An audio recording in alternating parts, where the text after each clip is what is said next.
Hello and welcome to the Pro-Life Campaigns Conference 2021. I'm Wendy Grace and I'm going to be your host today, making sure that everything runs on time. Firstly, it is great to have you with us today. Now, at the conference today, we're going to be focusing on pro-life initiatives at home and abroad that are truly making a difference. Our keynote speaker today is Lila Rose, the president of Live Action, and this interview is one that you cannot miss. So I suggest that you make sure you get a comfy couch and grab a cuppa and get ready for a wonderful morning. Now, we're going to start off proceedings with a heartwarming and uplifting video, which really shows how when one employer had the courage to employ somebody with Down syndrome, the impact that it had on a community, and it's going to lift your spirits this morning. So take a look. The baker had Simone and everybody saw that she could do the job. The lawyer went to the baker and saw Simone at work. The lawyer hired John because the baker had Simone. The baker had Simone. The dentist went to the lawyer and saw John at work. The dentist had Sophia because the lawyer hired John, because the baker had Simone. The baker had Simone. The farmer went to the dentist and saw Sophia at work. The farmer had Kate because the dentist had Sophia, because the lawyer had John, because the baker had Simone. The baker had Simone. The barber went to the farmer and saw Kate at work. The barber had Paul because the farmer had Kate, because the dentist had Sophia, because the lawyer had John, because the baker had Simone. The baker had Simone. The baker went to the barber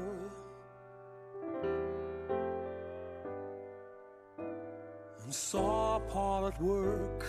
He didn't have a clue, but it was thanks to his first move that the barber had Paul, because the farmer had Kate, because the dentist had Sophia, because the lawyer had John, because the baker had Simone. The baker had Simone. The baker had Simone.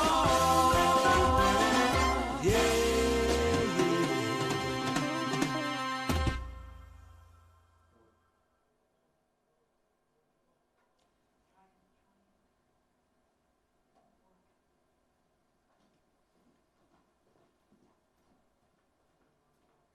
Well, I'm sure you will agree that that was a truly uplifting video. And I have to say, I love the musical accompaniment that Sting provides.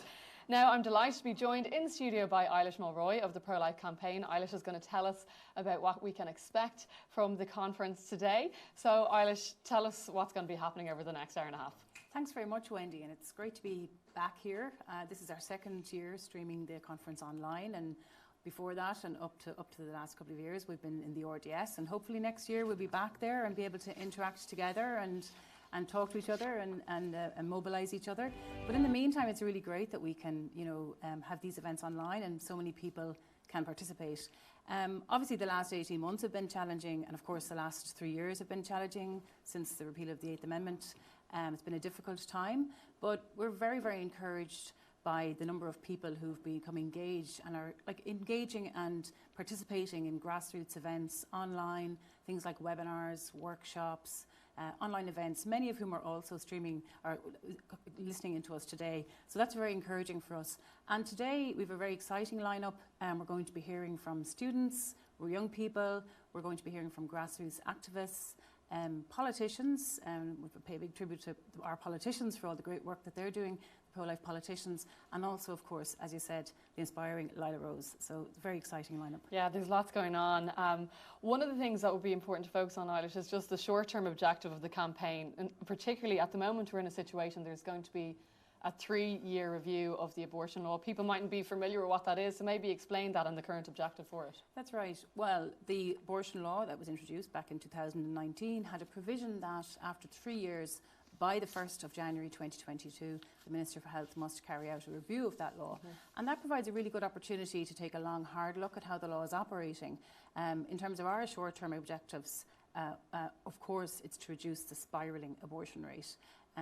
Many will know that since the abortion law was brought in the beginning of January 2019, we've seen 13,243 lives lost. Those are colossal figures, and that's not including the figures for 2021, which will be released next year. So our immediate objective has to be to reduce those abortion rates, and there's a number of ways to do that. One is to make sure women are getting positive alternatives to abortion. The reality is, we're not hearing in the media or any of the public discussion around this issue about the abortion regret or about women who are not given other alternatives except abortion, and that's just not acceptable. And it is important as well, to try and bring to the public some of the realities of the new law. And I think, again, we want to pay tribute to our TDs and senators for helping us to do this. In recent weeks, the Minister for Health confirmed that gruesome late-term D&E abortions are happening. And that was thanks to a parliamentary question from Sean Canny TD. So it's really important that we bring that information to light. And something we were told wouldn't happen, initially Absolutely. when the whole issue was being discussed. That's right, and let's not forget that in terms of the abortion figures, when the then Taoiseach launched the campaign to repeal the 8th Amendment back in the beginning of 2018, he assured voters that abortions would be rare. Over 13,000 abortions since the law came into place is far from that. And that's 13,000 lives lost. It's a real tragedy. The other thing, of course, that we saw from the UCC report that was released last year was that there's indications that babies are being born alive after abortions and left to die without medical care. And that is absolutely unacceptable. So the 3-year review gives us an opportunity to talk to our politicians, to make our voices heard and get information out to the public about what's happening. And that's why today's event is really important, and it's great for people to be able to get this information today and use that information to work hard, to educate people around us and our politicians about what we need to do to curb the abortion law. And make sure that our politicians are answerable for the things that they said wouldn't happen that are now happening. And, the UCC report that you mentioned, doctors themselves saying, one doctor talking about throwing up after having performed an abortion, and it did really expose the gruesome reality. That's right. And now we need to say to politicians, you have to be held to account. This is what's happening. And I think a lot of people who perhaps voted yes that are not aware of these consequences, if they knew them, might want things to change, especially in terms of this review. And that's, I know, made obvious or laid bare in poll results that the pro-life campaign conducted, an opinion poll that's going to be released soon. That's right. So we recently commissioned an opinion poll. We're going to be releasing 2 of the results of that poll before the end of today. So stay tuned for that. I suppose the message of hope that we can take from that is that an overwhelming majority of the public support many of the things that we're looking for in the 3-year review.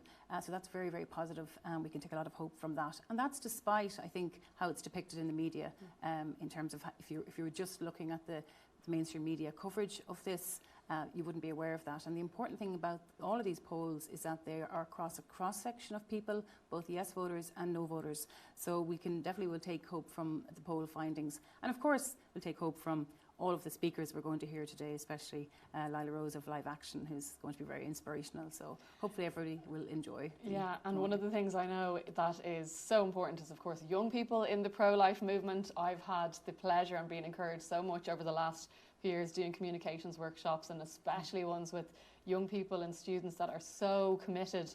And Students for Life are a great example of that. So we're going to play a short video from Students for Life, which is going to play before a student panel discussion on the issue.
Hello everyone, and you're all very welcome to our student panel at this year's virtual conference. My name is Luke Silk, I'm 23 years of age and I'm a volunteer with Students for Life Ireland. I'm joined in studio today by Ruth Terran Hogan, who is set to graduate from the University in Maynooth next week. I'm also joined on Zoom by Luke Power, a student in NUI Galway, and we'll be joined a little bit later on by Katie Sexton from Limerick. Luke, I might start with you.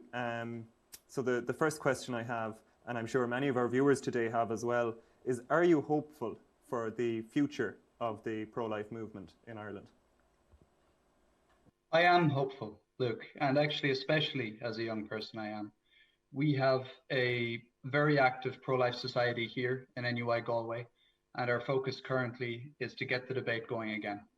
I think that it was a very disheartening and upsetting time after the result of the 2018 referendum. But ultimately, we feel that the time for mourning is over and it's time for action. And what that looks like for the most part is articulating the pro-life message and ethic to particularly young people on campus. Because in our experience, young people listen better to young people, students listen better to students, for better or worse. So there's work to do, but I am hopeful. Absolutely. And Ruth, what are your thoughts on that? You know, will the pro-life movement make gains in the years to come? I do think so. Although the last few years have been difficult for the movement, there are many reasons to hope. In the 2020 general election, for example, many of the high-profile pro-choice TDs lost their seats, while all 15 pro-life TDs still have their seats in the Dáil.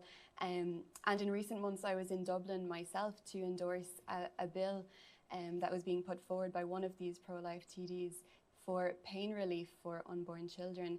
And I mean, this is brilliant. And I'm very impressed to see the amount of young pro-life people who are running for elections around the country at the moment. Absolutely. So lots to be hopeful about if we keep our foot on the pedal, seems to be the message there. Thanks very much, everyone. Luke, I wanted to ask you just about the work that you've done in NUIG in the area of childcare. I know you had a campaign on that recently. Sure. So in the summer of 2020, NUIG announced its intent to increase the on-campus childcare fees by more than 20%, from €180 a week to over €200 a week. Naturally, the Life Society campaigned against this because this is distinctively a pro-life issue. Now, what I did find interesting about it was the surprised and even positive reactions from people on both sides of the debate as they engaged with the arguments we were making.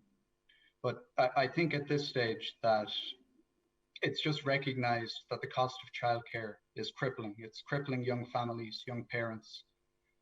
And from a pro-life position, it is absolutely untenable that a young parent should be forced to make an economic decision between parenthood and education.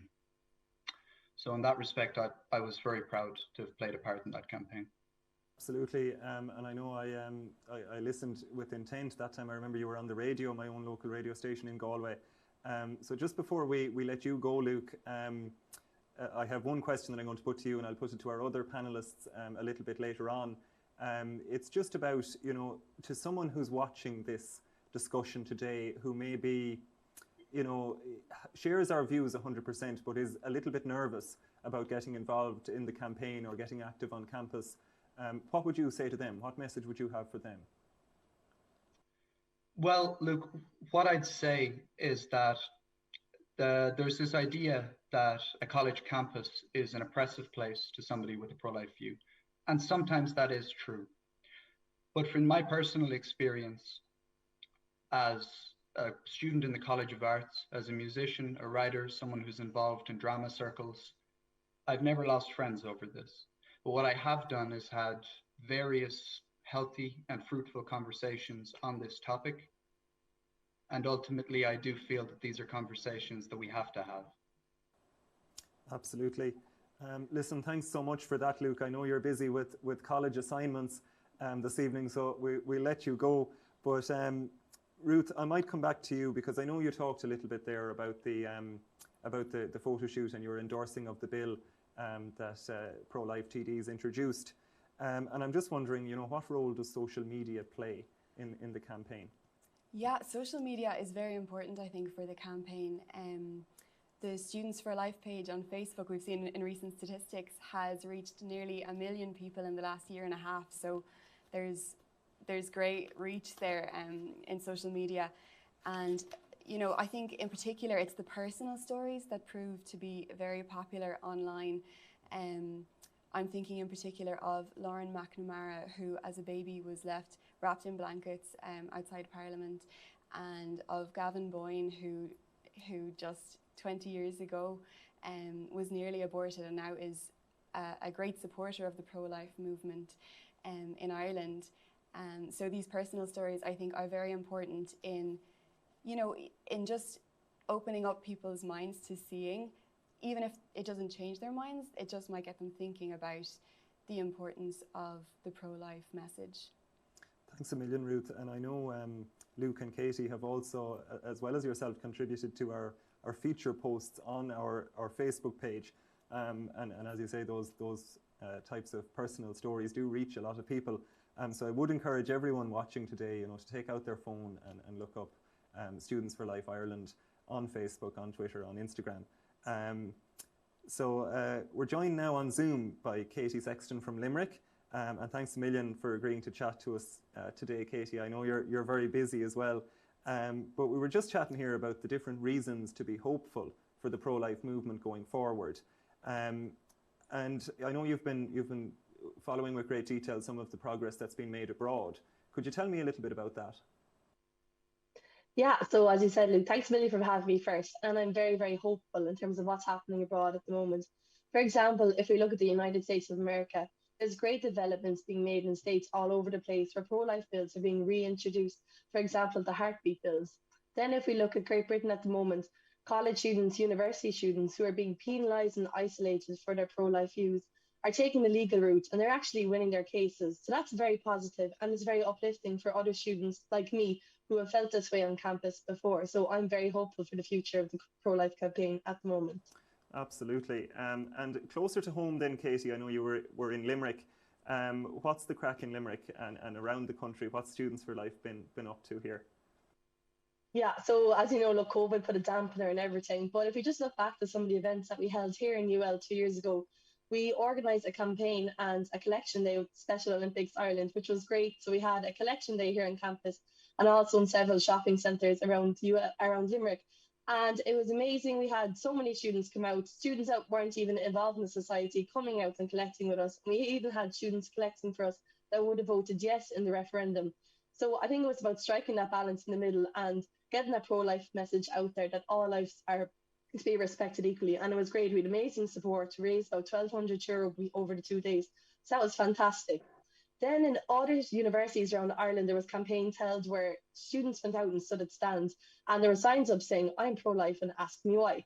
So there was great conversations had there. And I think the main thing was that people were, even if you voted yes in the referendum, even if you're not pro-life, people were still eager to have these conversations with people and hear both sides of the story. And that there was respectful conversations had and that people respected each other's opinions and getting the message out there even more.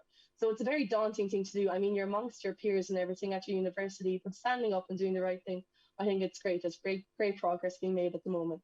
Absolutely. And I just want to put to the two of you before we finish it up the same question that I put to Luke earlier on. If there's a young person or a student that's watching this who feels shy or afraid of getting involved in pro-life activities on campus, or even afraid of being seen to be involved in pro-life activities, what would your message for them be? And I might start with yourself, Ruth. Yeah, I think fundamentally our message is one of human rights. Like, we believe every human life has value, is equal, and warrants legal protection. So that's something to be proud of. And while, I at the beginning struggled a bit to try and talk about my pro-life views, but I realised then that lives literally depend on me speaking about this, and it's actually a very reasonable view when you think about it. All human rights are equal and deserve legal protection. Absolutely, absolutely. And Katie, on the same issue then, you know, what do you say to someone who's maybe silently agreeing with you? Yeah, I mean, like the hardest thing is getting started. I mean, I first got involved in the campaign when I was back in secondary school, and you know, it was very daunting when all your friends are against you, and it seems that the whole world is against you, but there's always someone out there who's willing to give you a hand and bring you in and get started. So I'd really recommend joining a pro-life society on campus, because once you get started, you meet so many new friends, make so many connections, and there's nothing daunting about it all. There's someone always there who leads you along, who'll help you, go and tell you what to say, help you with canvassing and everything. And you know, there's great crack in it too. College, especially university, it's all about having the crack as well and making friends, pro-life friends in a community where, you know, we all have the same views. And I think that especially don't be afraid of getting a bit of backlash or, you know, some comments sometimes, because everybody is pro-life. Well, those who are pro-life, we are pro-life for our own personal reasons, and people will respect that. So even if somebody's not going to agree with you, they'll respect your opinions. And I've had some great conversations in the past with people that I know, my friends that I know are not pro-life, but they listen to me and they'll accept my opinions, and that's the most important thing. Absolutely. Well, listen, that's about all we have time for. So I want to say a big thanks to Ruth, who is from Maynooth, and to Katie from Limerick, and to Luke from NUI Galway. As I say, it's well worth checking us out on social media, and if you want to send us a message or an email to get involved in our movement, we'd be delighted to see some more new faces. And please enjoy the rest of the conference. Thank you very much. Thank you.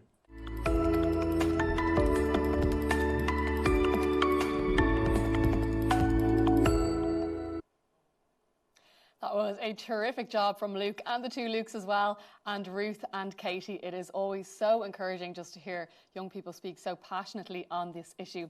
Now, my next guest is Dr. Callum Miller. He is an ethicist based in Oxford and speaks so eloquently on the pro-life issue.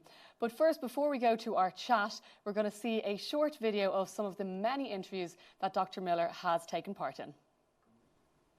Well, I think we usually don't think that viability or independence is what gives people their moral value. Most of the people that I treat in hospital would not survive if it weren't for our intervention and for the support that we give them.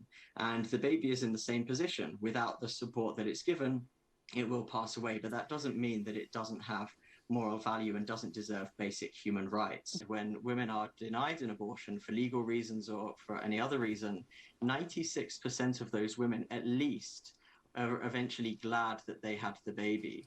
And so what this means is more that women are able to have a remarkable resilience and an amazing ability to come to terms with their circumstances and welcome new life, even in the most difficult of situations. Now, that's something that I think is a wonderful thing about women, and something that we shouldn't be trying to suggest that they're not capable of doing. Would you understand if somebody said that they thought that was a terribly patronising attitude? To talk about women's resilience, a man talking about a woman's resilience to cope with a pregnancy that she doesn't want? I don't think it's patronising to say that women are resilient, no. OK. Dr. Callum Miller, thank you very much for talking to us.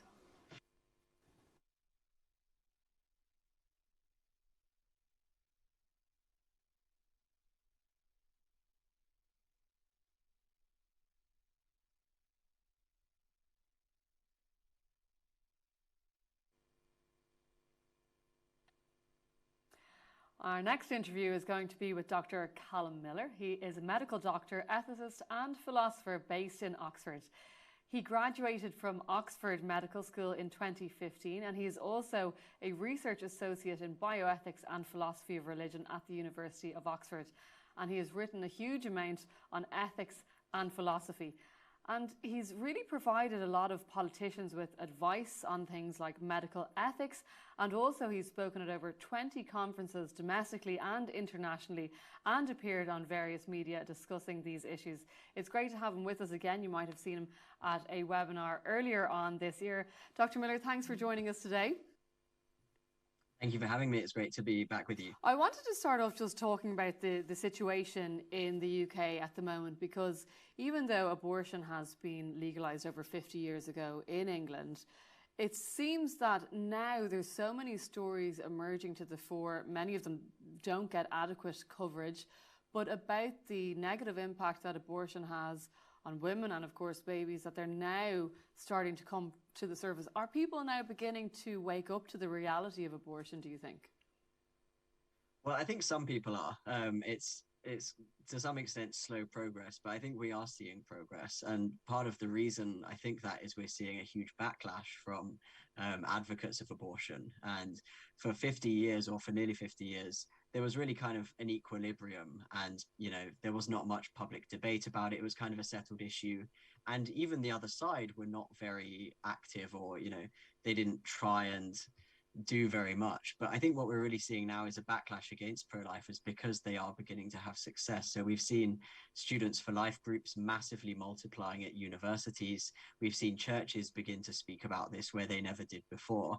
And although it's a small minority at the moment, we are beginning to see growth and beginning to see a new kind of generation of pro-lifers building up and really beginning to make a difference.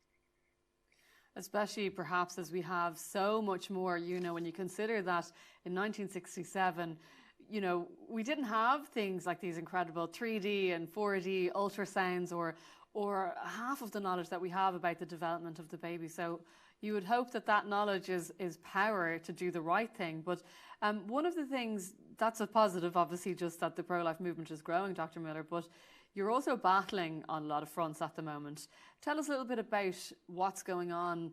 There's so many issues to talk about, but let's start off with maybe the issue of pain relief and what the science is saying. Sure, yeah, as you say, it's kind of fighting on every front at the moment. And one of these is the issue of pain relief. There was a parliamentary report where a whole load of experts were interviewed, and it found that actually it's quite likely that unborn babies feel pain from much earlier than we previously thought. There was a paper published, probably many of you are familiar with it, just last year, with one of the main pro-choice fetal pain experts changing his mind on fetal pain and saying it might well be there from 12 weeks, which is just 10 weeks after fertilization. So we really have seen massive scientific advances. When you compare this with the position of the Royal College of Obstetricians and Gynecologists, who deny that unborn babies can feel pain at any stage of pregnancy, you really begin to see how behind the science even some of our supposed experts are. So yes, fetal pain is a really significant thing. And we're seeing one particular court case where a woman is suing the abortion provider because they didn't warn her that her baby could feel pain. I think it was around 23 weeks. So there really are some important things to be fighting on and looking at in that particular sphere. It's such an important point, because we've heard this over the years in so many different situations where the woman hasn't been able to make an informed decision because she hasn't been given all the appropriate information. One of the other pieces of research is just the negative effect that abortion can have on women. What's the research saying there, Dr. Miller? Yeah, so this is a debate that I think was prematurely closed, particularly when it comes to the mental health impact of abortion. So in 2008, the editor of the British Journal of Psychiatry says that abortion being harmful to a woman's mental health was on its way to being an established fact. And within 3 years, there seemed to be a complete consensus the other way, saying that abortion has no impact whatsoever. And what's interesting is that the report that this was based on firstly did say that there are some links between abortion and mental health, particularly with suicide. But also the report said that there was hardly any good evidence and that the evidence for all of this was very poor. But the strange thing is that the report then said we should stop looking at this question and look at some other research questions instead. So it's almost like they don't want an answer, or they're scared about what the answer might be, because as we have increasingly seen, and a more recent meta-analysis shows, abortion is associated with significant increases in suicide, anxiety, alcohol abuse, and drug abuse. And this is something that really, although it is still being denied in many quarters, it can't be denied for much longer. And the main researcher who showed this, who is pro-choice himself, actually was banned, or not banned, but he was asked by his government in New Zealand not to publish his findings. So it really does show you the sort of level of dishonesty, even in academia, on these sorts of questions. Is there also as well a cultural journey that we need to be part of in terms of trying to win hearts and minds? Because there's the educational piece that you've touched on, but there's also, I know myself and so many other women, when you're pregnant now, you have your apps and every week it's telling you your baby's an avocado size and, you know, it's giving you all the updates. But then that same generation can also disconnect and almost compartmentalize, even when they've been through a pregnancy and know all this, and then compartmentalize. So how do we try and shift the culture to rejoin the dots again? Well, it's very difficult, and you do see it so obviously. I mean, on the NHS website, it goes through week by week what your baby is like. And this is, you know, they call it a baby from the very earliest stages, and they're happy to say that this is a heart, this is a brain, and so on. And then when you go onto the abortion pages on the NHS, for the same gestation, they will just call it pregnancy tissue.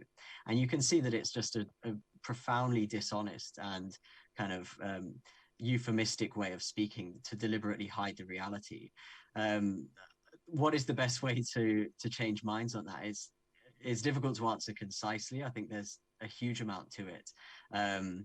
Obviously, women who are thinking about abortion or keeping their pregnancies, or women who know they want to keep their pregnancies, showing them ultrasounds, telling them about the reality will be helpful.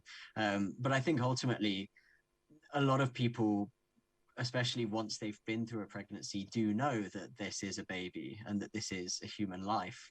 And ultimately, for them, in many cases, it still comes down to choice. And so part of it is not necessarily just showing the fetal development and showing that this is a life, because actually most people tend to accept that now. It's trying to respond to those concerns they have about women's choice and convincing them that abortion actually doesn't help women, and we know that now, and it harms women. And so I think trying to convince people that choice is something that is a bit more nuanced than they think. We often limit choices. The COVID example is a good one. Many people support limiting people's personal freedoms and limiting people's personal choice on the grounds that doing so can save lives. And I think the COVID kind of lockdown and other measures have been really helpful illustrations of the limits of choice and about how choice should be used, and about how we can sometimes limit choice in order to protect the most vulnerable people in society. So I think that's a real opportunity to open up new discussions about choice and about the extent to which we should be caring and protecting unborn children. And on top of that, I think also, Dr. Miller, the impact that the pandemic has had is the value that we place on life, that it is so great that the sacrifices we as individuals and governments have made, and the amount of money that has been spent in order to protect life.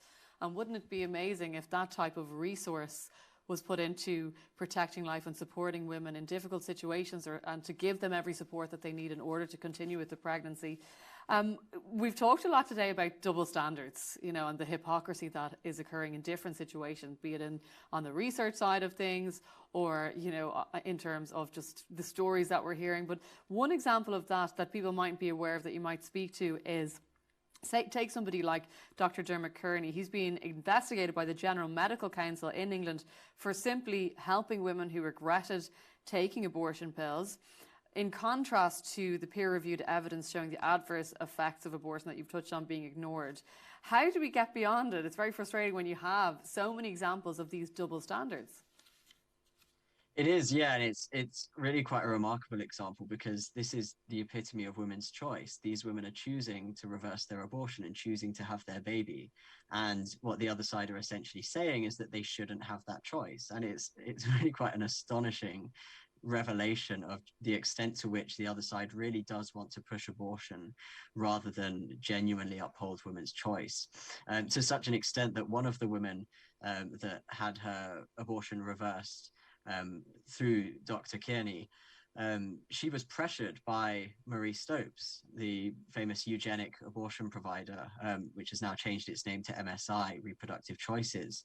She was pressured by them to testify against Dr. Kearney, and she wouldn't, because she said, he helped me, and MSI didn't, and they were very bad to me.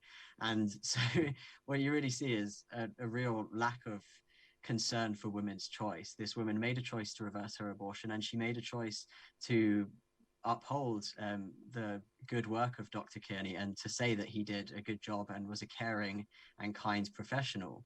And this apparently was outrageous to the abortion providers. So what is the best way? I mean, the best way to respond to it is to keep talking, not to be shy about this, not to give up. Who knows what the future holds? We've seen, you know, a century of legal abortion in the Soviet Union and Russia. We've seen decades of legal abortion and a one-child policy with forced abortions in China. And yet in the last couple of years, both of those countries, two of the biggest countries in the world, have said that as government policy, they're going to begin limiting abortion.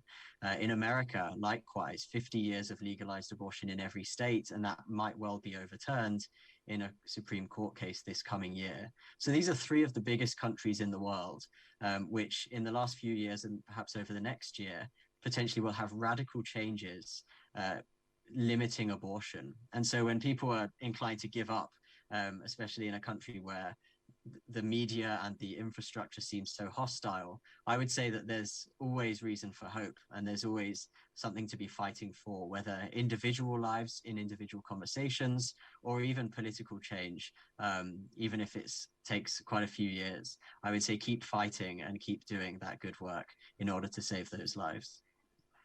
Well, it's always good to finish on a positive and hopeful note, so we shall do that. Dr. Colin Miller, thank you so much for joining us today. Thank you.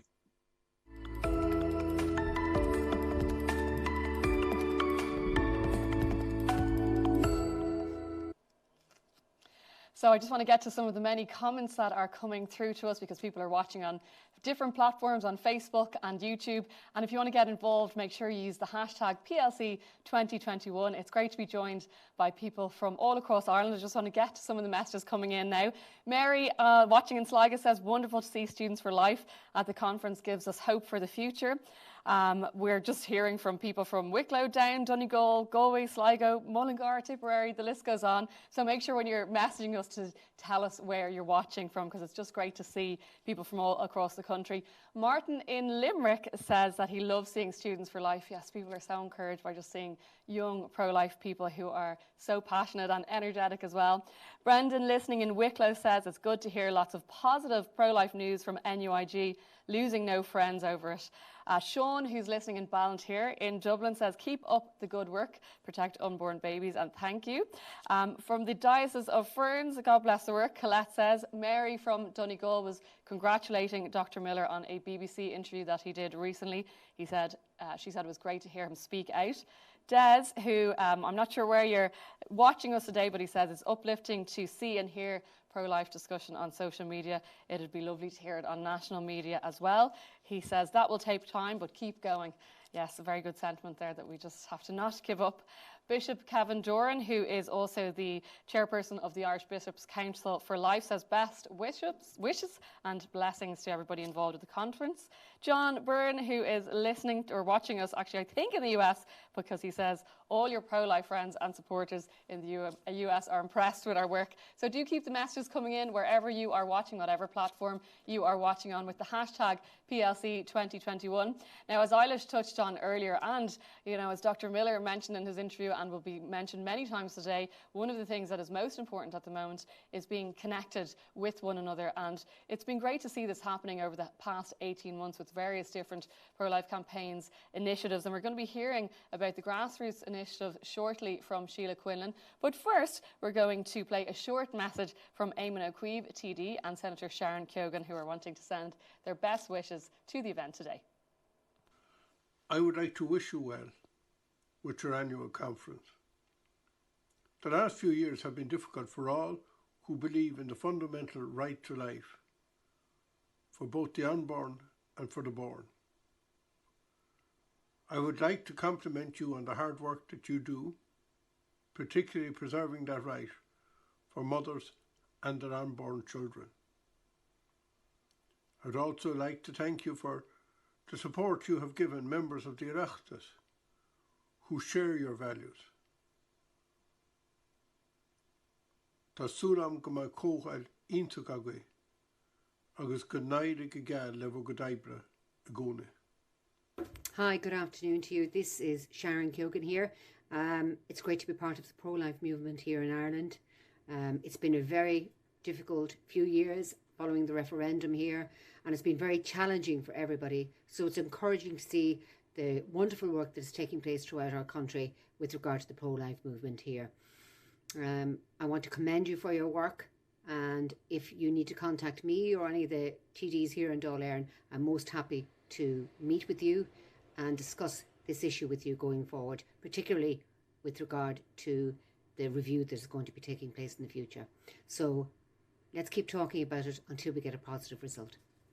Have a great weekend.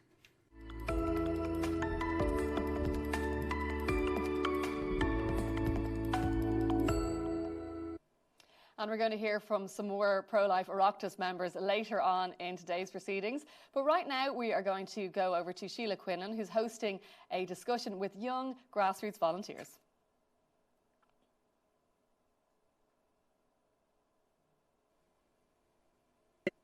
Thanks very much, Wendy. I'm delighted to be joined today by three wonderful pro-life volunteers. We have Rebecca Dilworth, Verity Patrick and Tig Duray. Hi guys, you're very welcome.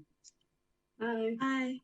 So, hi guys. I'm just going to start with you, Rebecca, I suppose. First of all, you know, it's been a really difficult 18 months on all fronts with lockdowns, etc., and particularly trying to challenge the new abortion law. Despite the difficulties, what's keeping you motivated to keep the fight for life going? Well, truth doesn't change. It doesn't matter what year it is. Human life is human life, and fundamentally, it's every preborn child is a human being, and no matter the laws or whatever, they still have a right to life. And I know it's been incredibly tough the past 18 months because there's restrictions, and then you can't get places, and you can't help people, but that makes no difference. Human life is human life, and that's why I'm still here fighting for life. Thank you, Rebecca. Tig, I'm going to put the same question to you.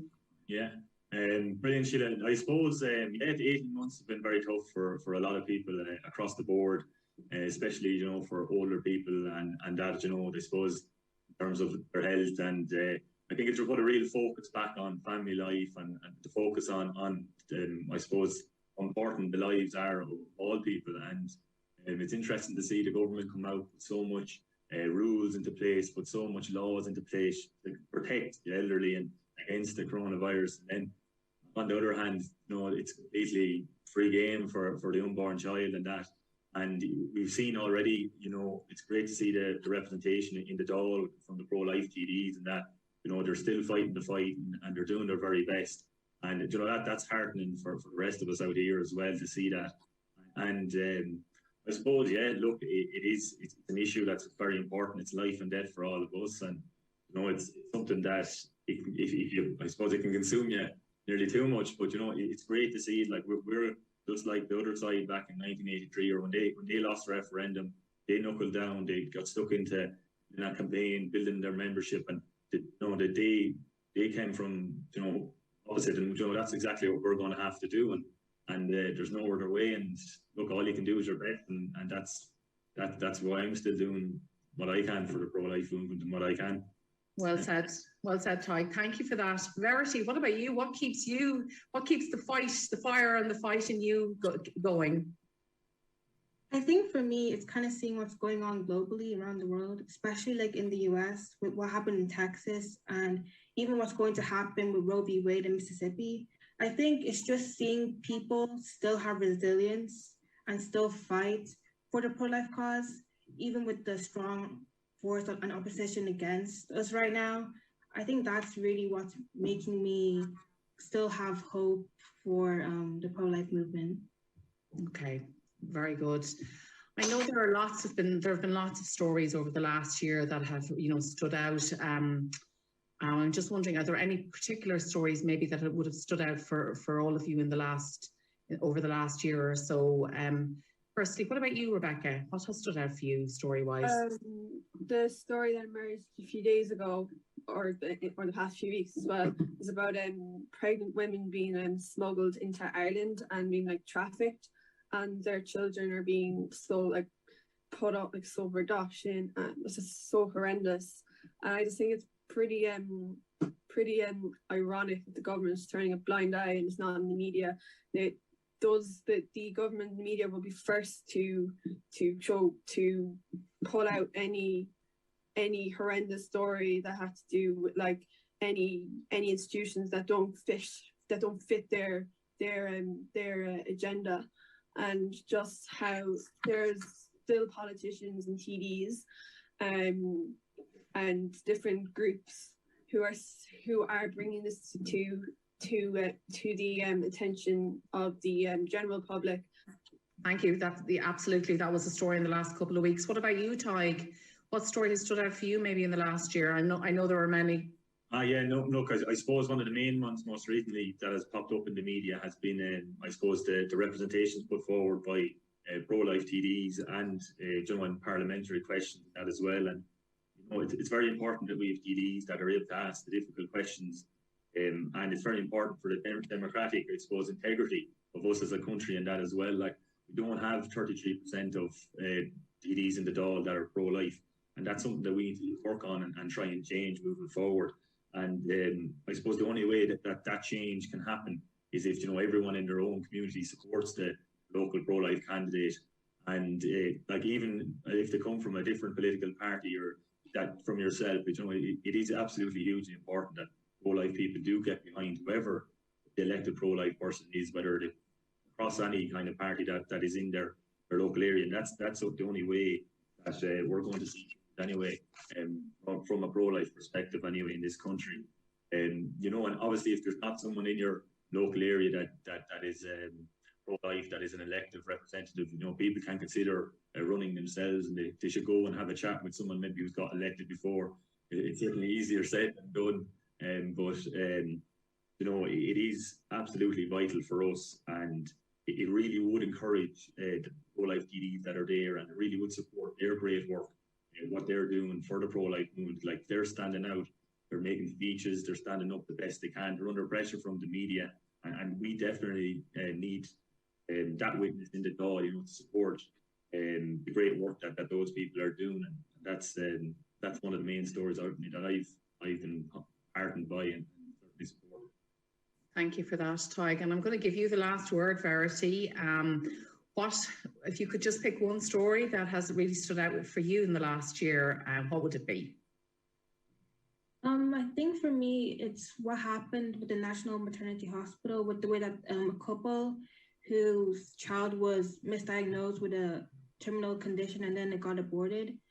And even though it was a misdiagnosed. So I think that for me really stood out because it shows how quickly people are to disregard life, and also how it didn't get that much traction or any attention at all, and how only really us in the pro-life movement have really heard about that story. So it does show the agenda and the way that the media doesn't really shed light or focus about these kind of stories, but they'll talk about other things.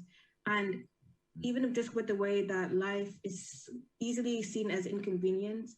And I feel like especially with the way that Ireland has already allowed abortion, it's just giving it more room, especially if we keep going down this path to where it may even get worse, where people may just disregard life just completely.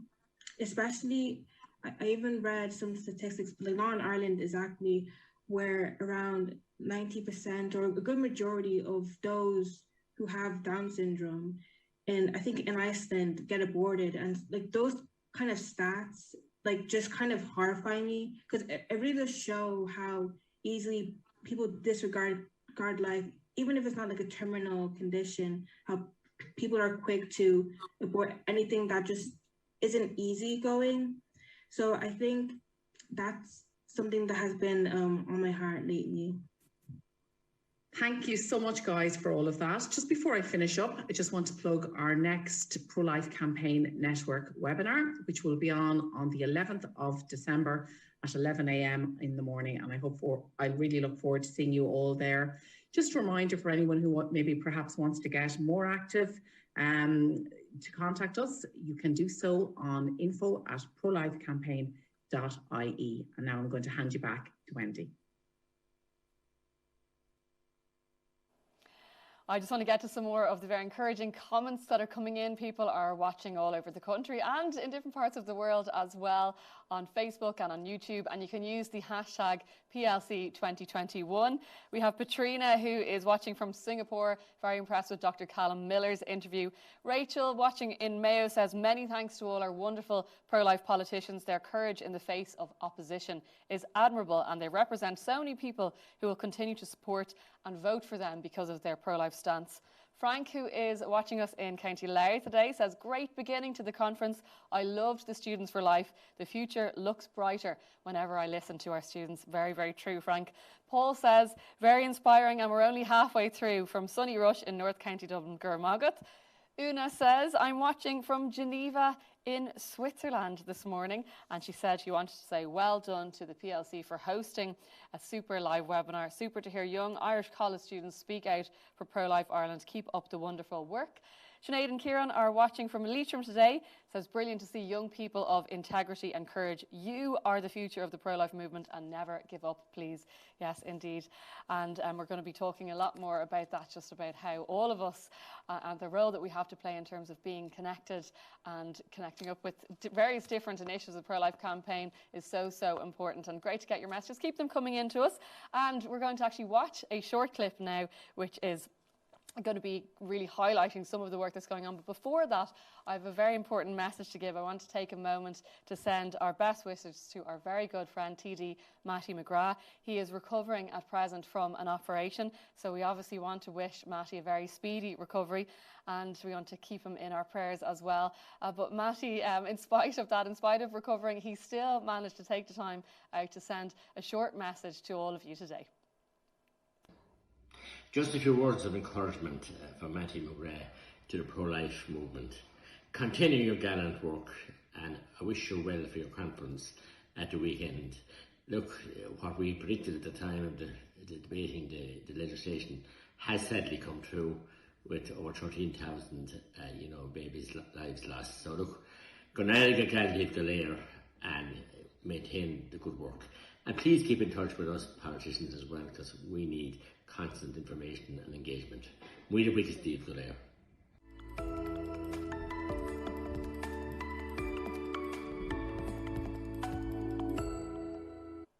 And once again, we wish Matty a speedy recovery after his recent surgery. And actually, one message that's just come in certainly puts it very well, is that pro-life TDs are doing a great service by putting down regular parliamentary questions on topics that bring out information that the government would prefer to keep buried. Matt sent us in that message, and that is very true. The role that politicians play is so important, and there's going to be a discussion on that very, very shortly. But first, we're going to show you a very encouraging video of just some of the work that's been going on across the country, showcasing the incredible work being done by you, by pro-life volunteers across the country.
I don't know about you, but it just lifts my spirits to see so many of the tremendous things that are happening, the initiatives, how involved pro-life people across the country are getting.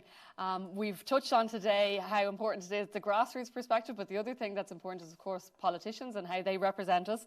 And now we're going to host a discussion on that. We're going to be joined by Deputy Carol Nolan, Senator Ronan Mullen, Chloe Kennedy and Paul Lawless, and they're just going to be talking about politics on the pro-life issue, and I've no doubt that they're going to have a lot to say about current events. You don't want to miss this next chat. Now, welcome everybody to our panel discussion, and we're going to talk about engagement with the pro-life issue through the political system. Those of us who are in the Oireachtas and those who are hopefully on their way to the Oireachtas. And I'm delighted to be joined in the studio here by my friend, Independent Deputy Carol Nolan from Offaly, who I'm sure everybody knows and knows of the good work she's been doing. And also online by two of our future politicians, people who are already in politics but coming up through the system, as it were, Chloe Kennedy from Limerick and Paul Lawless from Mayo, both of them coming in online. But Carol, I'd like to start with you.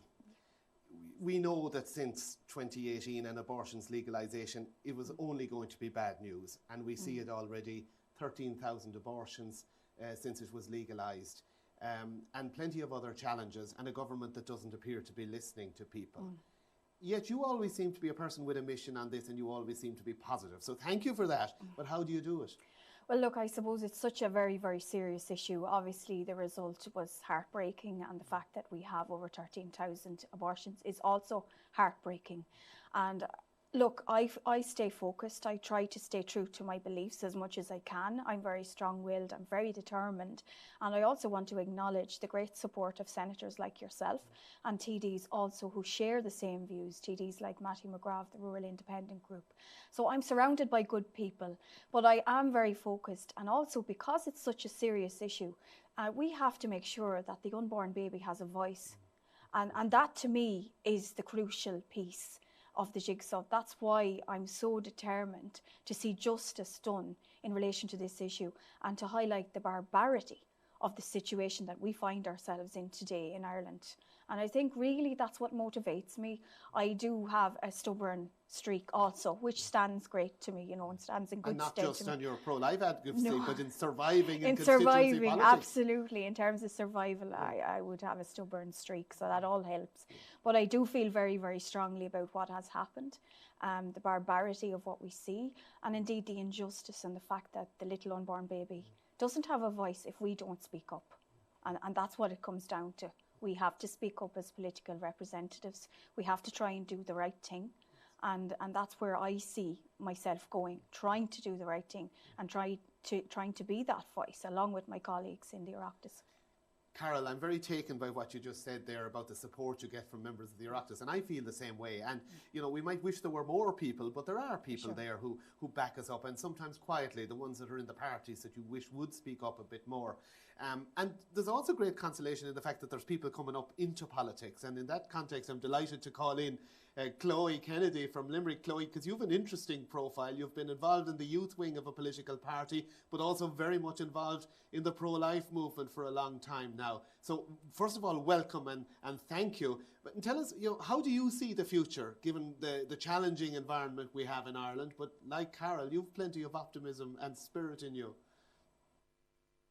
Hi everyone, thanks for having me. Yeah, it is. I think we can be positive about the future. I think it's important to remember that, you know, 34% of voters did vote no. And I think, you know, it's important that we act like that. I think it's easy to believe the media. They often act like we only have 3% of voters, but we don't. 1 in 3 people did vote our way. And I think it's important to remember that and to act on that and to demand the representation that deserves at the table when we're making decisions around amendment bills. And I even see in establishment parties, there are quite a lot of strong pro-life people in those parties. So the support is there, and I think it's just about being brave and willing to demand that representation at the table. Yeah, I found myself in an unusual social conversation with somebody who could be the next Taoiseach, who asked me what I thought about being a senator, and I said, well, you know, I enjoy it, but I don't enjoy the fact that I know there's many more people who represent the values that I'm trying to speak about than you would think from the numbers who speak up about it in the Oireachtas, as we've just been saying with Carol. But what can we do, those of us like Carol and myself who are already in the system, can we be of any assistance to you as you make your way towards public life? Well, I suppose like it would be great to know as pro-life politicians how you navigate, such a hostile terrain with your voters and with the media. Chloe, I think it's about attitude. From dealing with people in Leinster House, sometimes about very serious and sad things. In the end of the day, they're not the problem. We have a good message, something that really helps society. It's about the common good.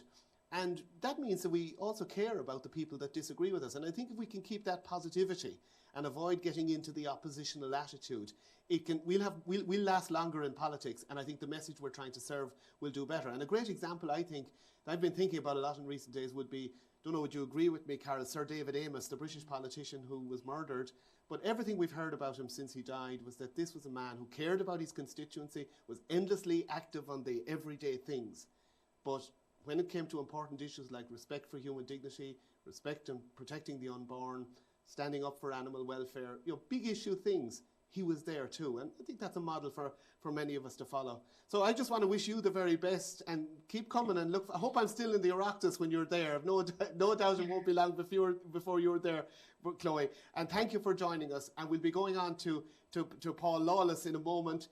But Carol, would you agree that that's where we've got to be? Absolutely. I mean, we have to stand up. And as I say, if we don't stand up, the unborn baby has no voice.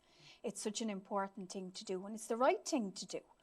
And regardless of the hostility or what's popular, what's popular isn't right. What's illegal isn't right, as we know. And we know that clearly from the abortion legislation. And also we do have to remind ourselves that our people need representation. We have almost 724,000 people who voted no. So we have to stand up and represent those people. We have to insist on that point to the media absolutely, as well. and bring our message forward and stand our ground and fight our corner. And that's right, Carol, and thank you. And now we're joined by Paul Lawless, who has done very well in Mayo, running for Aon2 and getting one of the stronger votes for the party. Paul, thank you for what you're doing. We look forward to seeing you inside in the Oireachtas in due course as well, hopefully. Can I ask you, what do you see as the main opportunities in politics and indeed the obstacles for somebody like yourself now as you're moving into the future? Thank you very much, Ronan, and it's great to be here. Well, I suppose the challenges really and the obstacles are the reality of the new abortion legislation and the fact that we have a media-imposed roadblock in the terms of information. So it's very apparent that the public at large are effectively being shielded from the reality of abortion over the last 2 years. So we know that 13,243 lives have been lost since the introduction of abortion in this country. And to put that in perspective, that's more than the size of my own county town in Castlebar in County Mayo. And as well, we know of the horrific case of baby Christopher as well, who ultimately lost his life following an erroneous prenatal scan. And this is absolutely heart-wrenching for the family and for the baby, of course, himself. And the reality is that this story it does not appear on mainstream media, and indeed many of the politicians are almost afraid to speak of this case. So there, I think, some of the challenges that we have currently. But of course, there are many opportunities. I myself am involved in Aon2, a new political force in Ireland, and we've been doing quite well and growing in the polls. And indeed, there's so many wonderful politicians in the Oireachtas, like yourself, of course, Ronan, and indeed Carol, who's just been doing massive work for not only the life issue, but indeed standing up for her own constituents there in Laois Offaly. And I think that is a fundamental part of indeed politics, but certainly, Carol and the likes and pro-life politicians, that's where I think we need to get to. Standing up for the life issue, and indeed standing up for the local issues, the bread and butter issues in our constituencies. Well, of course, Paul, the praise is always welcome, but what I admire about you and about Carol is that those of you that have come up through local politics are getting the exact grounding you need, because you know you have to do the constituency work. The bread and butter stuff matters. That's what gives you the credibility to bring these really important ideas to the voters as well, isn't it? Absolutely, Ronan, and I think that's crucially important. I do think that Irish people can be quite cynical, and unless you're willing to work for people on the bread and butter issues, the issues that really matter to them, that's what gives you credibility in terms of talking about the bigger issues perhaps of our time, like the life issue. So with that being said, Ronan, I'd like to ask Carol a question. Because Carol has done tremendous work for the life issue and indeed for local politics. And I know Carol had a very difficult constituency there in Laois Offaly, and that constituency was merged prior to for the 2020 election, Carol. So my question to you is, what advice would you give to a newcomer in politics with sincere pro-life views, and how those views can essentially be used as an advantage, because sometimes it is a very hostile environment in the media and indeed in the doors, and increasingly so perhaps with a younger cohort of voters. So how do you use that to your advantage, Carol? Well, look, I suppose I would always believe that it's important to stay true to your values, your core values. And while people may not all agree with my core values, I do feel that it does bring forward a sense that they can trust me and that I'm being honest with them, that I stand over those values and people know what they're getting, and also they're getting consistency. But people also do admire a politician with conviction who will be consistent and not change or do U-turns, because there's been too much of that in Irish politics. So people are asking for something different in their politician, and that's what I see coming through. And certainly I feel, myself, that I have to be true to my own beliefs. I can't be any different. But, there's the saying also that if you don't stand for something, you'll fall for anything. And I do believe that Irish people see that. And while they may not be agreeing with us all of the way, we can bring them some of the way by being honest with them and discussing these issues, which are of major concern. And obviously, look, we have a barbaric situation, and we need to try and reverse that situation, as they're doing in America. We have to, take solace from what's happening in America with the pro-life movement. They're regaining a lot of ground. They're making great headway and great breakthroughs. And I think that for us as politicians, yes, back to your question, how do you navigate through it? But I think you be honest, you be constructive, you try and collaborate with people and try and bring them with you. And I think, if we look at government, what it's done there now on many issues, including pro-life, if you look at the pro-life issue, it's failed women, and it certainly has failed unborn babies. It's the only solution that's been put out there. So it's up to us and yourself, Paul, to get out the message that there is a better way here. We have to be true to ourselves. We have to stand up for what is right and just. And I would make no apology for that. I'd be very strong in my views, which sometimes can be to my detriment, but I believe that it is respected, and I believe that people do know what they're getting. They see what they get. Well, can I thank you, Carol, and you, Paul, and before you, Chloe, for really bringing out some really important issues here, because, and that word you mentioned there a moment ago, trust. There's so much talk about the loss of trust in the political system. And it does seem to be that if we in the pro-life movement who are engaged with politics nationally and locally, coming up through the system or already there or whatever, if we realise that if we act with integrity, if we present our programme to people, we leave them in no doubt that they can trust us. And trust doesn't just mean that we will tell them the truth. Trust also means that we take an interest in the problems that they have. Yeah, and we have to be that kind of renaissance kind of politician. But I think there's a great future for us, because the values that underline what we do are based on the fundamental principle of love your neighbour. And I'm not saying there aren't people who disagree with us that haven't got good values as well, but we have a programme that we can be really proud of. And maybe I'd end this session thanking you all, thanking also those who've been joining us and listening in. And just to stress, it's about a work ethic. It's about being there for people. It's about being attentive to their problems. And it's about not losing enthusiasm for the task. You know, many of us will be concerned that the government wants to run down the clock with its 3-year review on abortion. They'll be very slow to listen to pro-life people.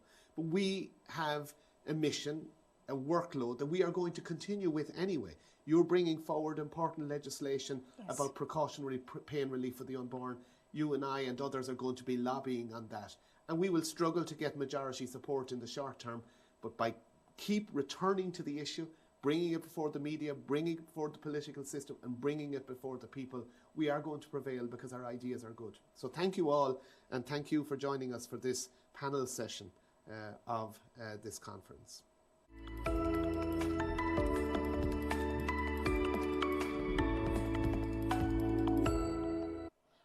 Hopefully you enjoyed that truly illuminating discussion. And of course, Senator Mullen there referenced the sad passing of Sir David Amos, and of course our thoughts and prayers are with his family at this time. I just want to get as well to some more of your messages. They are still streaming into us, and hello to wherever you are watching us across the country, and we're getting messages from around the world as well. Siobhan is watching us in Athlone, just sending her thanks to Matthew McGrath, who we heard from earlier. Also, Eamon is watching and praying for the success of the conference, watching in Myanmar this morning, or I don't know what time it is in Myanmar at the moment. Virgilia, watching in Waterford today, says keep in touch with the like-minded pro-lifers, and that will give you courage to get involved. Good advice, Virgilia. She said speak up and keep up to date with current issues because the mainstream news won't report it. Con says it's great to see young people stand up for life in this era. They're an inspiration to us elders. It's not easy in today's world to stand up for life. Karen, listening in North County Dublin, sending us her well wishes and thanking TD Carol Nolan and Senator Ronan Mullen and others that she's seen today, saying they're our voice of justice. That's a great way of putting it. May they always continue to speak on behalf of the unborn and also for those at the end of life, and just sending her thanks to them. And it's really important that we encourage our pro-life politicians who might often feel like lone wolves, and your encouragement can make such a difference to them. I know that. Bill is listening and watching in County Down, saying he's very encouraged by the level of resilience of pro-life supporters, not least the TDs who are on the battlefront holding line against all opposition.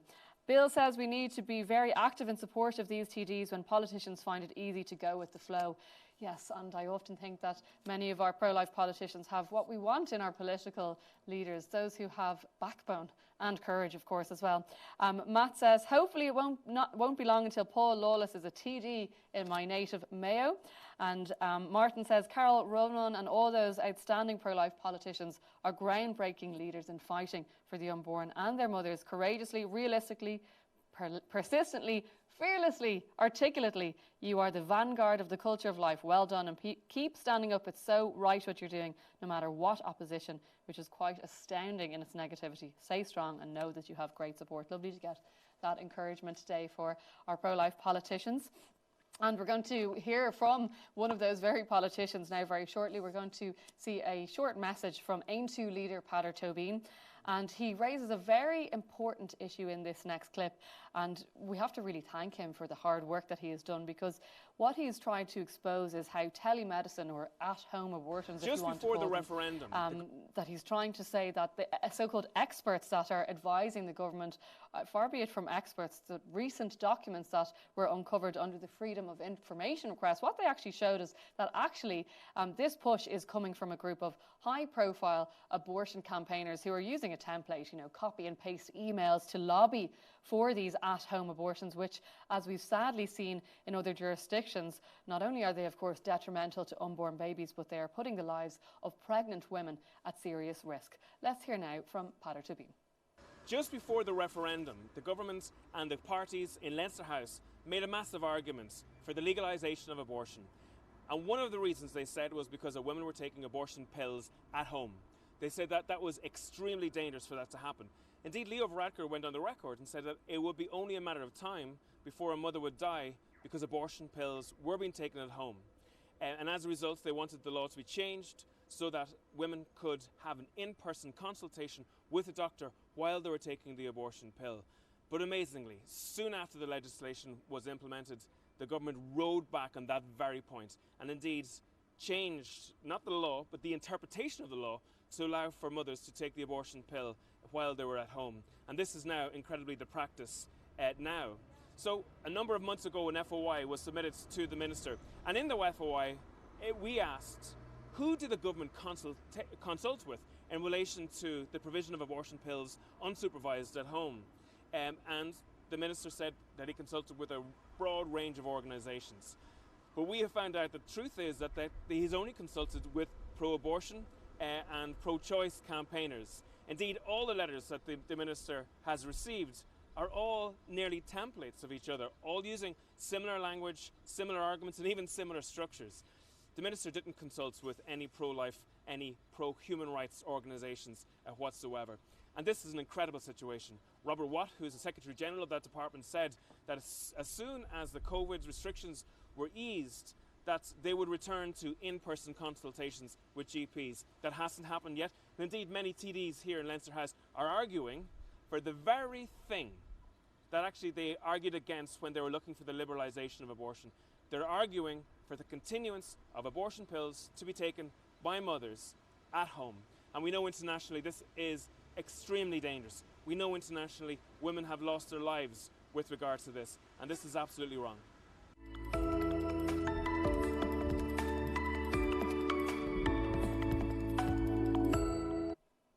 I hope you're encouraged, like I am, by political leadership, by people like Peadar Tóibín. That's just one part of the picture of being part of the pro-life movement. Another part, of course, is so important. It's practical support, where we can try to help women who are in need and do our best to respond to those needs in the most practical ways. And one such initiative that is doing that is Community Connect. And it is just truly incredible, the work that is being done, both in the background by the many, many volunteers and by people who are giving of their time, of their resources to try and support mothers in need. So let's take a look at some of the incredible work that Community Connect is doing across Ireland.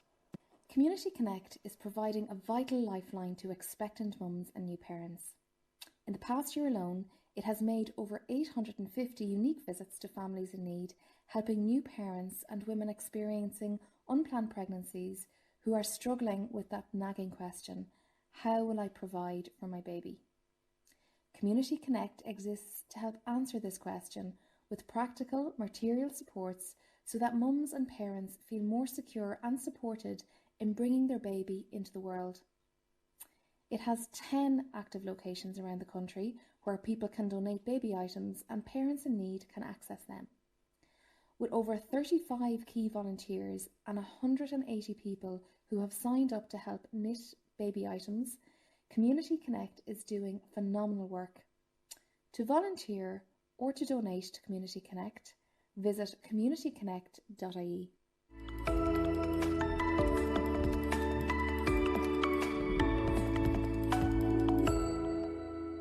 It's just truly so encouraging to see just the wonderful work that's being done by Community Connect. And Community Connect is just one of the many initiatives that is happening.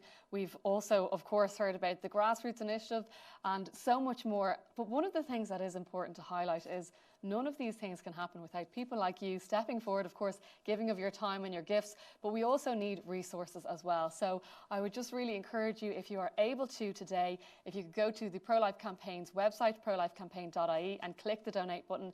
Any support at all that you can give will be appreciated, so we can continue to make sure that these initiatives can keep going and growing as well.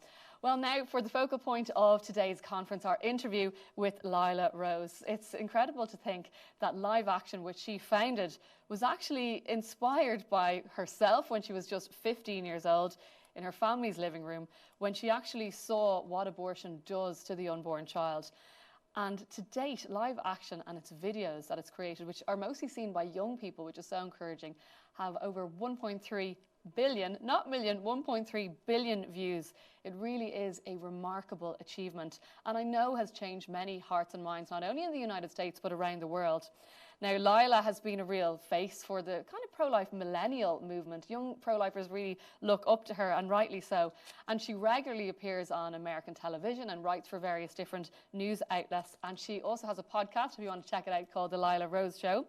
And recently, just in May of this year, she wrote a book called Fighting for Life, Becoming a Force for Change in a wounded world. And it really is telling a little bit of her story, how she talked about her own insecurities, but it also gives advice. How can we be pro-life in today's world? What can we actually do about the issue, and how can we get involved in the best way? It's a fantastic read. Before we get into my chat with Lila, we're going to see just a brief collage of Lila and some of her amazing work.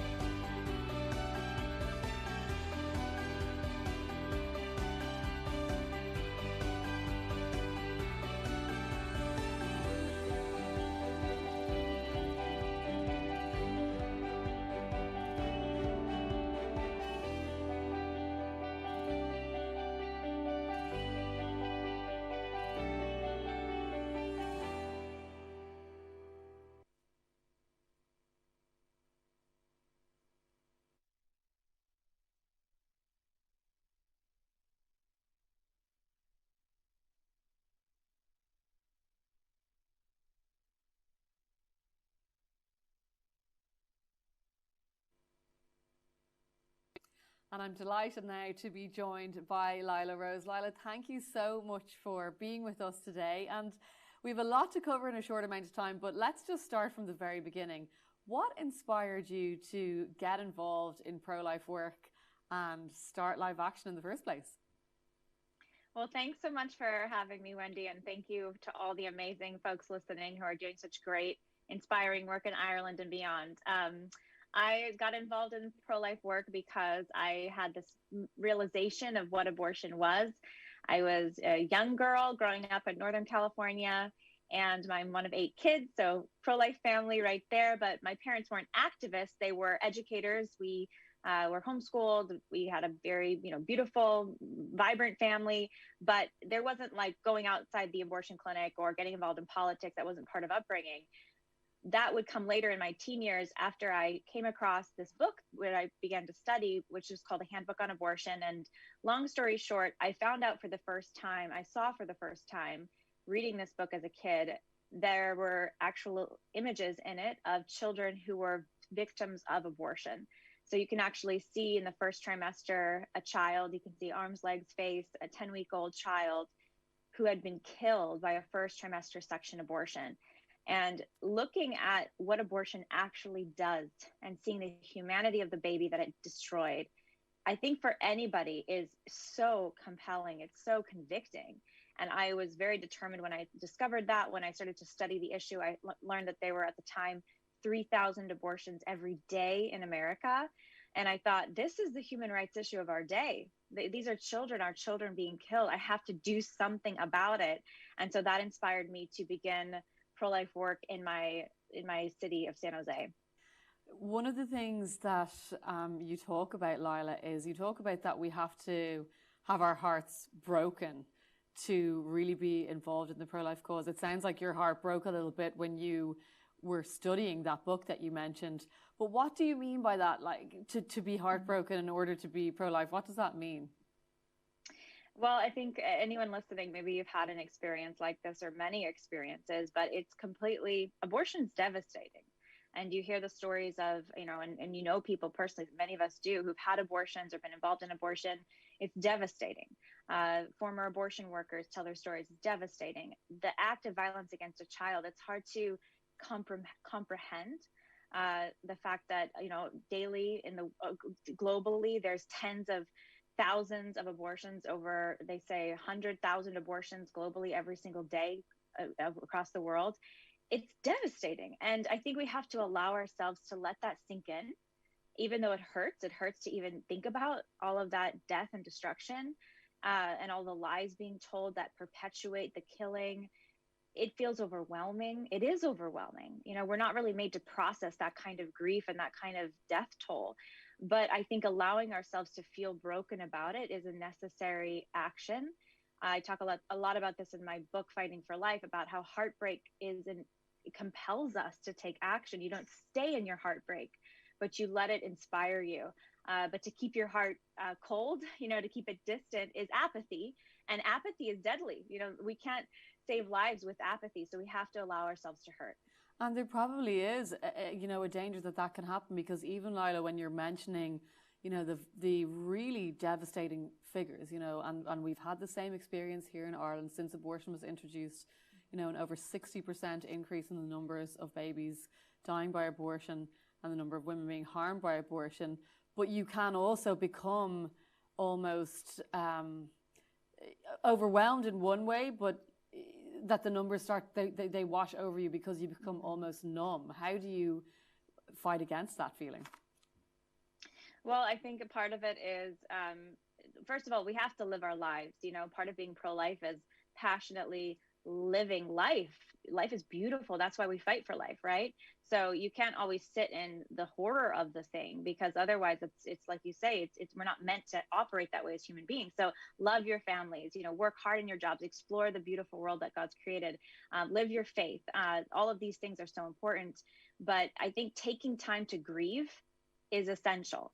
And to grieve means it's uncomfortable. You know, you actually consider, oh, this is a child that's killed. These are children that are killed. These are women that are harmed. You actually talk to people who've been hurt by abortion.